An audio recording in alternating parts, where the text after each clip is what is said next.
Friends, आज की video में हम बात करेंगे American poet Edith M Thomas की एक बहुत ही फेमस पोएम के बारे में जिसका नाम है टॉकिंग इन देयर स्लीप। ये जो पोएम थी ये 1885 में लिखी गई थी। पोएम 30 लाइंस की है और 10 लाइन स्टैंजाज में बांटी गई है। साथ ही हर स्टैंजा की जो राइमिंग स्कीम है वो है AA, BC, CB, DE, ED। अब फ्रेंड्स, बात करें इस पोएम के बारे में तो ये जो पोएम है टॉकिंग इन देयर स्लीप, ये बहुत ही ज़्यादा स्पेशल सी लगती है। स्लीप यानी नींद में अक्सर लोग बातें करते हैं। बहुत लोगों की ये हैबिट होती है। जिस तरह नींद में चलने की हैबिट होती है उसी तरह नींद में बात करने की भी हैबिट होती है। और यहाँ पर नेचर के बारे में बताया जा रहा है कि ये जो नेचर है ये सो रही है लेकिन अपनी स्लीप में भी ये बातें कर रही है। और यहाँ एग्जाम्पल लिया जा रहा है एक एप्पल ट्री का, जो ग्रास होते हैं उसका, जो फ्लावर्स होते हैं उसका, कि भले ही विंटर के समय में ऐसा लगता है मानो ये सभी जो हैं ये सो चुके हैं, ये सब मर चुके हैं, लेकिन सच तो ये है कि जैसे ही विंटर सीज़न जाता है और स्प्रिंग का सीज़न आता है इनमें दोबारा से नई जान आ जाती है। और यहाँ इस पोएम में बहुत ही ब्यूटीफुली इस चीज़ को दिखाया गया है। अब फ्रेंड्स, अगर बात करें पोएट की तो एडिथ मैटिल्डा थॉमस एक अमेरिकन पोएट थी। उनका जन्म हुआ था 12 अगस्त 1854 में और उनकी डेथ हुई थी 13 सितंबर 1925 में। अपनी लाइफ टाइम में उन्होंने डॉजन्स ऑफ बुक्स लिखे हैं वर्स में, पोइट्री में, और उनकी फेमस वर्क्स में lyrics and sonnets, the inverted torch, the flower from the ashes, ये सभी शामिल हैं। तो चलिए फ्रेंड्स, आगे बढ़ते हैं और इस पोएम को पढ़कर समझने की कोशिश करते हैं। You think I am dead, the Apple tree said, यानी तुम्हें लगता है कि मैं मर गया हूँ। जो एप्पल ट्री है, एप्पल का पेड़, उसने ये कहा। Because I have never a leaf to show, क्योंकि मेरे पास एक भी पत्ते नहीं हैं दिखाने को। Because I stoop and my branches drupe, क्योंकि मैं स्टूप करता हूँ यानी मैं झुक गया हूँ और जो मेरी ब्रांचेस हैं वो भी साथ में यूँ झुक गई हैं, लग रहा है मानो ज़मीन को छू लेंगी। स्टूप और ड्रूप इन दोनों का मतलब झुकने से ही रिलेटेड होता है। तो यानी विंटर का समय है, ठंड का असर हो रहा है, पेड़ पर पत्ते नहीं हैं और पेड़ भी थोड़ा झुक गया है। And the dull grey mosses over me grow, और साथ ही जो मॉस होती है, जो काई होती है, ठंड के कारण उसका भी कलर जो है वो ग्रे कलर का है, वो इस पेड़ पर हो गई है। But I am still alive in trunk and shoot, लेकिन मैं अभी भी ज़िंदा हूँ। और कहाँ ज़िंदा हूँ? तो मेरे ट्रंक में, जो मेरा तना है, बार्क है, वहाँ मैं ज़िंदा हूँ। और जो मेरी शूट है यानी ज़मीन के ऊपर जो मेरा हिस्सा है, मैं वहाँ ज़िंदा हूँ। देख के भले ही लगता है मुझ में जान ना हो, लेकिन मुझ में जान है। The birds of next may I fold away, और जैसे ही अगली मई का जो महीना होता है, जो कहा जाता है कि स्प्रिंग की शुरुआत का महीना होता है, जैसे ही वो अगला मई आएगा उस समय की कलियां खिलनी शुरू होंगी, मैं भी यूं ही फैलूंगा, यूं ही खिलूंगा। But I pity the withered grass at my root, लेकिन मुझे तरस आता है किस पर? तो उस घास पर जो कि विदर हो चुकी है, सूख चुकी है, मेरे जड़ों के पास। यानी भले ही मैं अभी कमज़ोर हूँ, मैं एक एप्पल ट्री हूँ, लेकिन जैसे ही ठंड बीतेगा मैं वापस से स्ट्रांग हो जाऊँगा।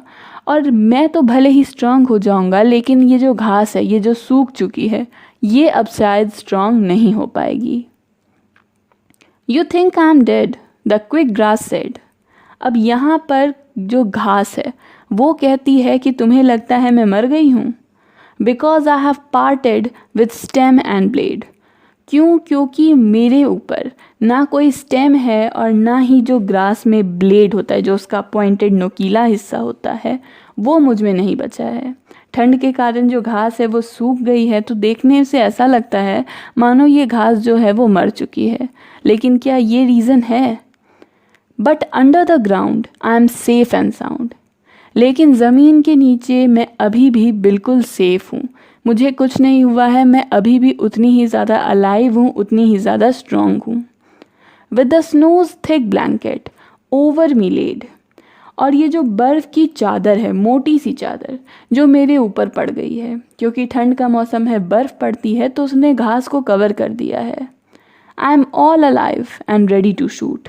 मैं पूरी तरह से ज़िंदा हूँ और वापस से शूट करने के लिए, यानी बढ़ने के लिए, ग्रो करने के लिए बिल्कुल रेडी हूँ। Should the spring of the year come dancing here. किसके लिए? तो जो स्प्रिंग होगा, साल में जो स्प्रिंग का महीना होता है, वो अगर डांस करता हुआ यहाँ आ जाए, क्योंकि स्प्रिंग जो है वो मेरीमेंट, जो पार्टी इंजॉयमेंट, उसका एक सिंबल होता है, तो शायद जो स्प्रिंग है वो डांस करता हुआ यहाँ आए और मैं भी उसकी इस डांस में शामिल होंगी, मैं भी ग्रो करूँगी और साथ ही वापस से यूँ ग्रीन हो जाऊँगी।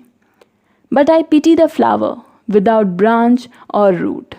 लेकिन तरस तो मुझे आता है उन फूलों पर जो कि बिना ब्रांच के हैं, बिना टहनियों के और बिना किसी रूट के, बिना जड़ के।